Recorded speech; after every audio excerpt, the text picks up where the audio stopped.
Hello and welcome to the mobilegamer.biz digest. I'm Neil Long and every week I go for a walk and tell you what's happening in the mobile games industry. Here we go. Okay, let's talk about Xbox. So the news that new boss Asher Sharma may well be bringing back the mobile app store came out after last week's podcast, so we can discuss that here too, as well as the opinion piece I ran on Monday, which is an overview of the noises coming out of Xbox in the last week and what it all means for mobile. So they're talking to the press, they're putting out manifestos. Asher Sharma is tweeting or posting on X, as I guess you should now say, about lots of different things. Very few of those things actually happen to be mobile, which is a huge division of what was Microsoft Gaming, now Xbox. So I don't know how long it was officially Microsoft Gaming, but not long by the sounds of it. So I summed up all of this. What really stuck out was this new metric, a new North Star. I don't know when North Star came into the tech giant vocabulary, but I've heard people at Apple say it as well. And it just means, central focal point, I guess. Xbox's new North Star is daily active players.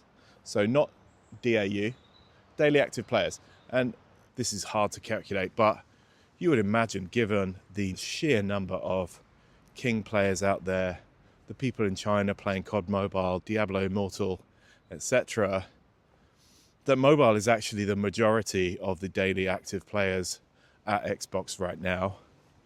So you would think, given this new metric, given this new North Star, that mobile would be a really central piece of the puzzle here as Sharma gets on with turning this troubled Xbox ship around.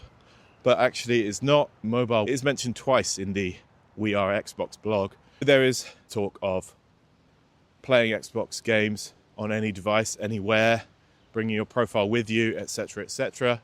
Regular listeners and readers will know that we have covered this before.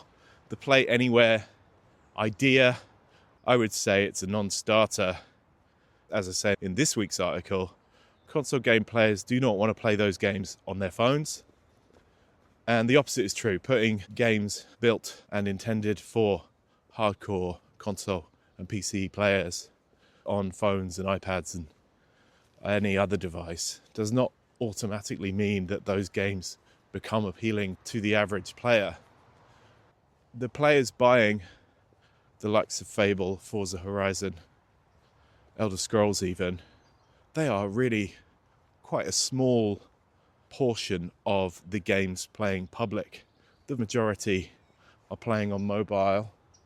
They may not show up in terms of revenue because they are sort of fundamentally less valuable players in dollar terms. But if we're measuring daily active players, that number is going to be majority mobile. So it's a slightly muddled way of seeing your player base. And also, I didn't have space or time to really put this in the article. As a metric, that does not take into account where they are active and if they're actually giving you any money. So is this daily active players a Game Pass metric? Does it include mobile? Judging by the mentions of mobile in this We Are Xbox blog and the fact that it's not mentioned at all in the Stephen Totilo GameFile interview, maybe they're not talking about mobile at all. In which case, that seems to be quite a big problem. If you want to expand your player base, but you are not talking about mobile, then what are you doing? You're doubling down on the core. And as Asher Sharma says in that Totilo interview, you want to restore the core. But the core hate mobile games. So you can go round and around and around with this, and I come to the conclusion, as I have, that actually this stuff is pretty much hot air. It's a few quick, easy wins. You can change the logo, you can change it back to Xbox, and it makes it look like you've done something when actually you haven't. You can cut the price of Game Pass and remove Call of Duty from it, which is clearly what should have happened. Call of Duty did not add enough subscribers to Game Pass to justify its inclusion anyway. So pulling it out and cutting the price is quite an obvious step that maybe Phil Spencer should have done, but it helps Sharma that she's doing it in her first weeks and months as Xbox boss. So yeah, Xbox is just really messy, and all of the talk coming out of it does not clarify where it is going or what it intends to do. Once you start picking it all apart, it just seems more confused and muddled than ever. So yeah, these thoughts, put in a slightly more careful and considered way, are written down in the article. Headlined, Xbox wants to restore the core and grow daily active players. So is mobile part of the plan or not? Have a read of that on the site. Tell me what you think. Xsolla connects developers with the resources they need to build, fund, launch, and monetize their mobile games globally. With Xsolla Webshop, sell virtual items, in-game currency, subscriptions, and custom offers directly to players, while driving up to 5 times the revenue growth. With the industry's #1 webshop solution, Xsolla provides the tools for developers to focus on what's most important: creating great games. Visit Xsolla.com to learn more. That's XSOLLA.com. I spoke to Mathias, CEO of Sybo, at GDC. So this article has taken a little while to come to the top of my backlog, but I think it's worth reading. I lead on the fate of the Subway Surfers movie. Now, this has been rumoured but never fully confirmed for many years, I think. There's an animated series on YouTube that has tens of millions of views. And, you know, you would think, following the wild success of Mario, Sonic, Minecraft movies, all family-friendly, cartoony type game universes, you would think the most downloaded game of all time, as Sybo like to call Subway Surfers, you would think that game would be ripe for a movie adaptation. As I note in the article, Mathias, when asked about the movie, did pull a sort of slightly strained smile, which suggested to me this movie thing has been rumbling on for a while. I've actually asked him about it last summer as well, and he said much the same, but I thought it was worth asking again, given the crazy success of that Mario Galaxy movie, even though it is, by all accounts, an absolute stinker. The exact quote is, "I think the official answer is that we still have so much love for the IP and we really want to find the right format to bring it to the big screen. But until it feels exactly right, we keep dreaming and we keep chasing." But once we're past that little wrinkle, normal service resumes in this article. We get back to more familiar ground, mobile games. There's talk of Subway Surfers City, which he says has had a really solid start. He says the game is more sort of complex and more difficult and more advanced in terms of progression systems and so on. He also expects in-app purchase to play a larger role in the revenue split of that game. He says Subway Surfers is 80 to 85% ad revenue. So Subway Surfers City will have a higher ratio of in-app purchases as a result of that slightly more hardcore approach. He also suggests, maybe I've been a bit cheeky here, but he also suggests that Apple made them a very generous offer in terms of putting Subway Surfers Plus on Apple Arcade. He says there, "We are very happy with the deal we got. It's definitely a plus for us."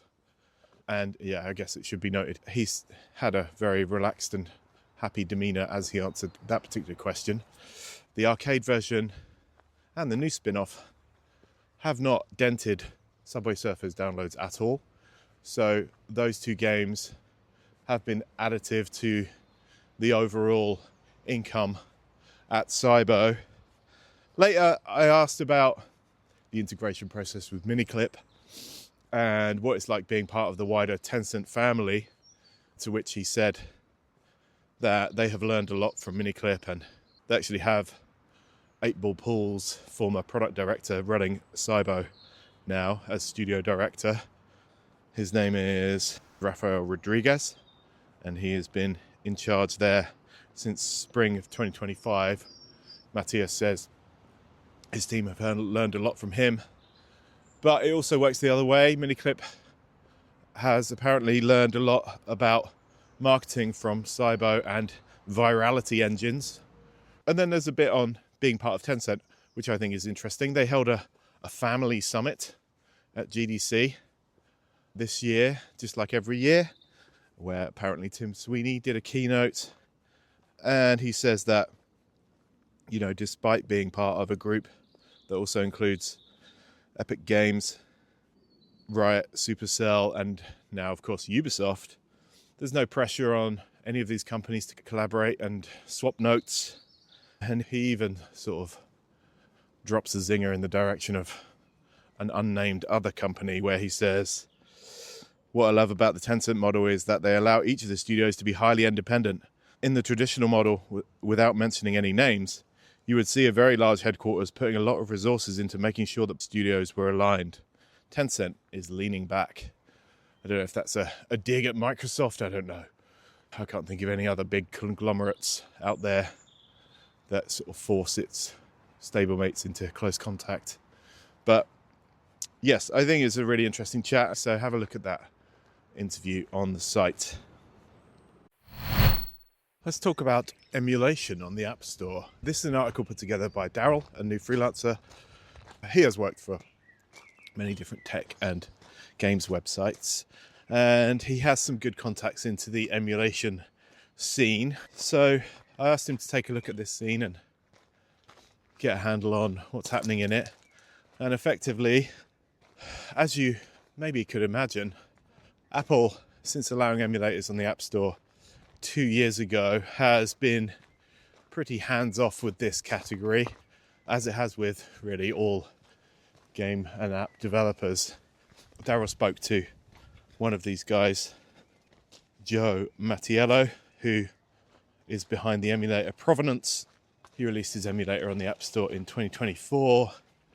And it's a good story because it was a hobbyist side project, but the in-app purchase from that app has allowed Joe to cover some of his costs and turn it into not quite a business, but at least a sustainable thing.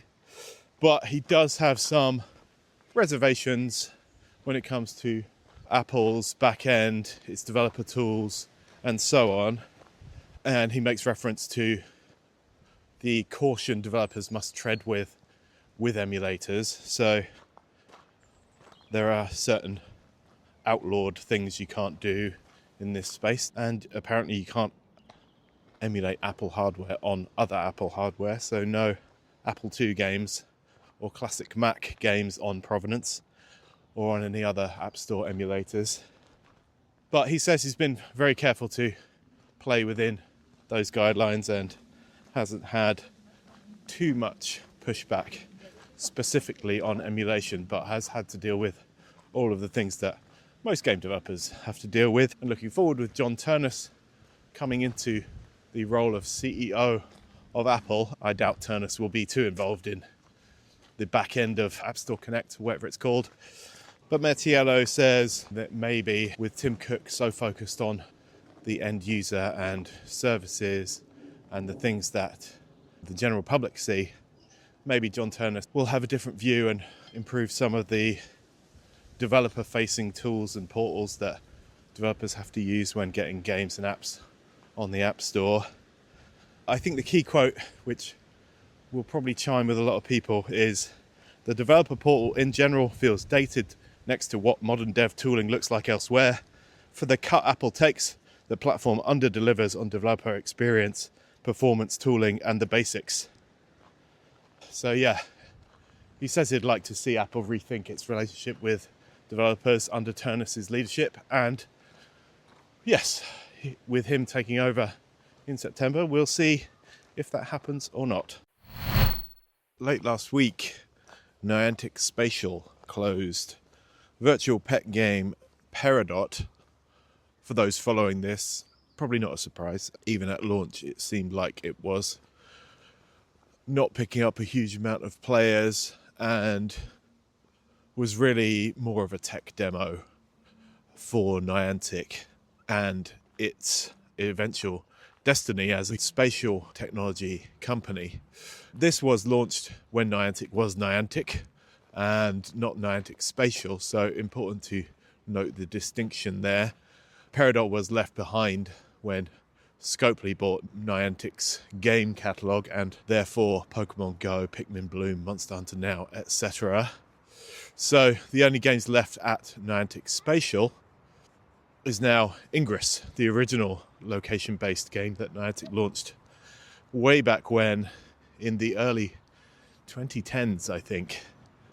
But yeah, Peridot did not survive Niantic Spatial's breakaway from Niantic, but there were further spin-offs of the game through Snapchat and MetaQuest. But yeah, Niantic Spatial, very much now an AR company. Not 100% sure how they make money, but it's not going to be through Peridot anymore. A couple of interesting additions to the soft launch article this week, alongside your regular Zynga, Playrix, Supercell, Miniclip titles. There's a new soft launch from Moon Active called Yarn It, which appears to be a Pixel Flow fast follow or clone, depending on how you look at these things. There's also Seaside Secrets from Supercent, which, having really cracked hybrid casual with its various idle management games, Pizza Ready, etc., has a couple of more mid-core looking games in that list. Seaside Secrets looks like a merge plus story type game. Rolex Sort Factory is back.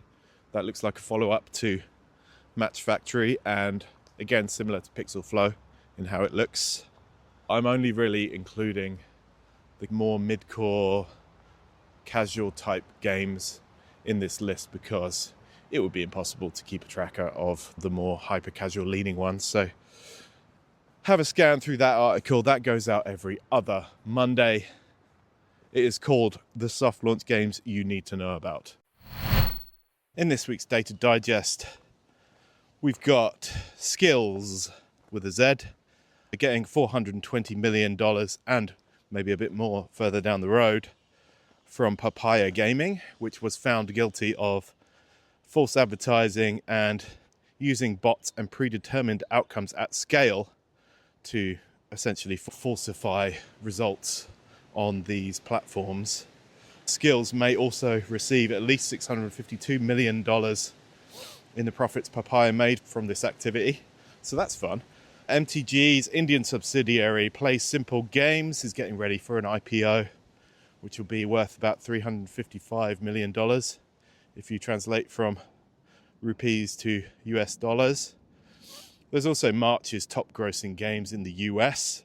Some data from India in Q1 from Sensor Tower. Delta Force is doing really well. Recently earned a new peak of $7 million in one day, according to AppMagic. Tile Explorer and Vita Mahjong are still on top of the ad charts that we run regularly, courtesy of Social Peta.